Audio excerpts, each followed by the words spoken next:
When you're addicted, you hurt the people that you love the most. People don't realize that an addict is the kid next door. It doesn't stop, it just keeps mushrooming, getting worse and worse, until it just spirals completely out of control.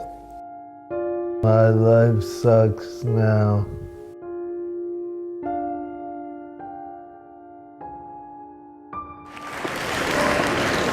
Cory James Palazzi.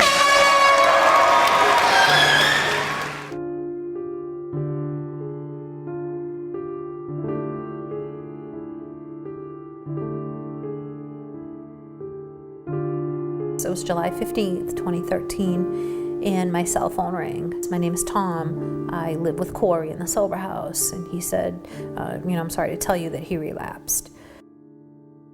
The neurologist came in there and pretty much kind of said, well, we think now he might live, but he has extensive brain damage, and maybe his brain is only functioning at 20%.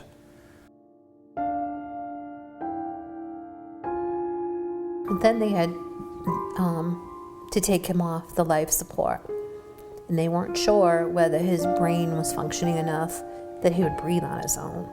So that was kind of scary within itself, not knowing whether once they turned that machine off, whether he would breathe on his own. I remember when I woke up at the hospital and I had a tube down my throat and it hurt and I couldn't see anything except a white sheet.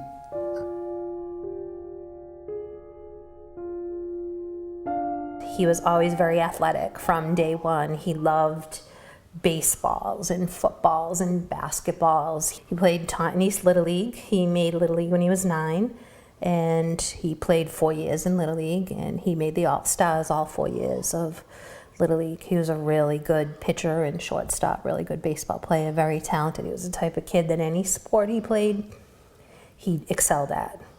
He played on the freshman team at Taunton High, and then when he was a sophomore, he tried out for varsity, and he made the varsity team. He also played freshman football, and as a freshman, he also played varsity. He was the kicker on the varsity team. He was a quarterback on the freshman and JV team and a kicker on the varsity team. Cory was an excellent student all through school. He was always on the honor roll from first grade through his senior year in high school. His sophomore year at Taunton High, he was inducted into the National Honor Society, which was a proud moment for me as a mom. He was always a really good student. He was always a really good kid, never had any behavior issues with him, never had a detention, never had any problems at all with him. He was always really good, never gave me a hard time. His junior year going into senior year, he hurt his shoulder, and he had to have shoulder surgery on his right arm, which was devastating to him because it dashed all his dreams of moving forward and playing baseball in college or professionally. And that is kind of that's the underlying reason for where the addiction started. I had to get surgery going into my senior year of high school. And then when I had the surgery, I realized that I like the feeling of being on Percocets. So from there, it snowballed. He went to UMass Dartmouth as a nursing major, and unfortunately he couldn't play any sport in college due to his shoulder injury. And that's where on campus he got a little anxious and depressed and upset of what had happened to him with his scholarships. My dreams were to play baseball in college, and when that didn't happen, I felt depressed and anxious all the time. And I remembered that when I took the Percocets, how good they made me feel. So then I started to take Percocets every day in order to feel better.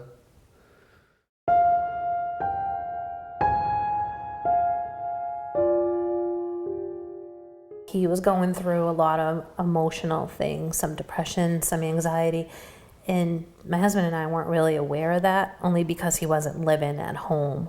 I went from pills to heroin one day when I went to a friend's house and he had heroin, and I tried it, and it was the best feeling I've ever felt.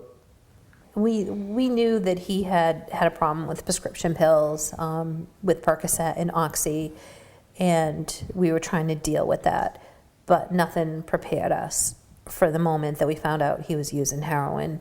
It was Christmas Eve, 2009. Dave pushed the door open and he was in there with a needle. Doing heroin was me chasing that original high the whole time. Some people call it chasing the magic dragon.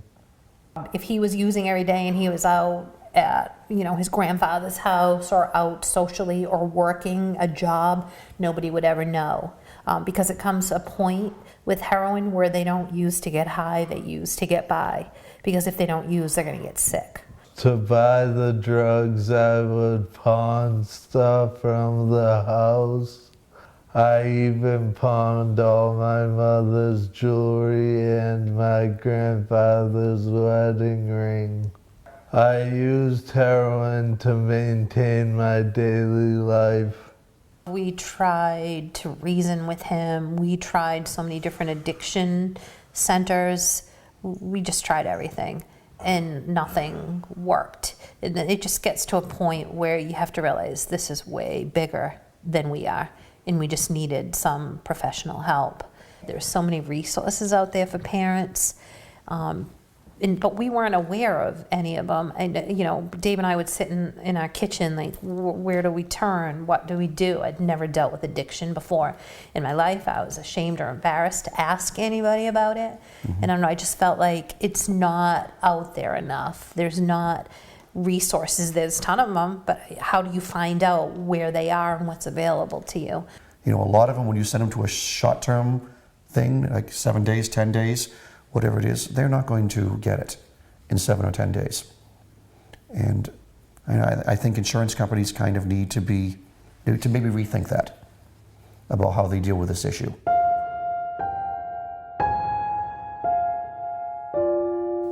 He has balance issues. He does have a lot of falls. If he moves too quickly or he bends over, he will fall. So he can still walk around and maneuver around and do okay, but he can't see small print, he can't read, he can't use a computer, he can't use the cell phone. I have to help him in the morning when he gets stressed. He can't button or zip. I have to help him tie his shoes. He has problems holding utensils, brushing his teeth, those kind of normal everyday tasks. He can't, cut his food, or we even have special utensils that we bought. Yeah, he's getting better with those. He's getting better with it. But it is a difficult time for him just to feed himself.